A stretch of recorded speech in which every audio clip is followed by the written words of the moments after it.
Over the last year or so, NASCAR has been at a serious crossroads, facing a couple of crises that honestly threaten to tear the whole sport apart. So, we're going to break down this high stakes drama, and we'll do it all through the eyes of a true legend of the sport.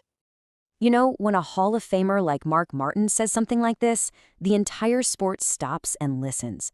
This one quote just perfectly captures the anxiety that was gripping NASCAR.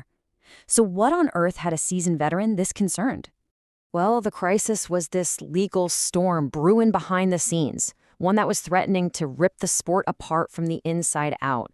And this wasn't some minor disagreement either. We're talking about a fundamental battle over the entire future of NASCAR. Yeah, for more than a year, this dark cloud of uncertainty was just hanging over every single race weekend. It was a huge showdown between NASCAR's governing body and some of its biggest teams, and nobody really knew how it was going to end. Okay, so let's get into the nitty-gritty of this legal showdown. Who was fighting, and what exactly were they fighting about? Well, it all really boils down to three things: power, money, and stability. This table here lays out the conflict perfectly. So, on one side, you've got the teams, like 23XI Racing and Front Row Motorsports. They wanted two really crucial things: permanent charters, which are basically like franchises that guarantee a spot in every race, and of course, a bigger piece of the media rights pie. And on the other side, you had NASCAR, controlling the whole structure of the sport. And let me tell you, this was not some quiet behind-the-scenes negotiation. Oh no, it got messy, really messy. The whole legal process brought out some pretty damning testimonies from top NASCAR chiefs. Even huge sponsors like Bass Pro Shops were publicly criticizing how things were being managed. The pressure was just immense from all sides. But, you know, just as tensions were hitting a breaking point, a breakthrough finally happened. The conflict found a resolution that, in the words of Mark Martin, was a win for everyone.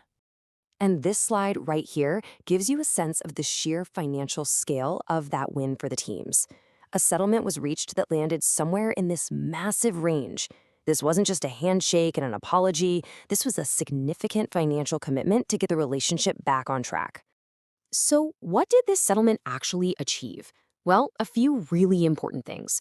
First, the teams got their permanent charters, which gives them that long-term security they were after. They also locked in a new revenue share from international media rights. Plus, they introduced a reformed five-strike rule, which gives teams more power to push back on new rules they don't agree with. The bottom line, with the lawsuit settled, everyone could finally get their focus back on the track. And here we are, full circle with Mark Martin. You can just feel the relief in his words. That fear he talked about at the beginning, it was replaced with this deep satisfaction that the business of NASCAR was finally on solid ground again. A win for the teams, a win for NASCAR, and most importantly, a win for the fans. But here's the thing, just as one fire was put out, another one was already burning. The financial war was over, sure, but a really passionate debate about the very identity of the sport, that was just heating up. And this brings us to the next big crossroads for NASCAR, this deeply contentious fight over the championship playoff format. See, this one isn't about money. It's about what it even means to be a champion. This slide perfectly breaks down the two philosophies. The classic system was a marathon. It rewarded the driver who was the most consistent and dominant over the entire grueling season. The modern playoff system, though, it's more like a series of sprints, all leading up to a single winner-take-all race, where one good or bad day can define a whole year. And Mark Martin does not mince words on this topic. He's basically arguing that by chasing new fans with a TV-friendly format that feels a bit like the NFL or NBA, NASCAR has pushed away its loyal core audience. You can just hear the frustration in his voice. He thinks it's a fundamental mistake. And listen, this isn't just a theoretical debate. We have a perfect and pretty painful recent example. Connor Zilisch had an absolutely dominant season in the Xfinity Series, won 10 races. Under the old system, he's the undisputed champion, no question. But under the current playoff format, he lost it all in that one single final race. This is the exact scenario the critics of the system always point to. So as we wrap this up, it's pretty clear that NASCAR is fighting a war on two very different fronts, and it's defining two potential futures for the sport. This really gets to the core tension in NASCAR today. On one hand, the business side has never been more stable. That lawsuit settlement created a secure, collaborative financial future for everyone. But on the other hand, the competitive identity, the very soul of the sport, is being fiercely debated.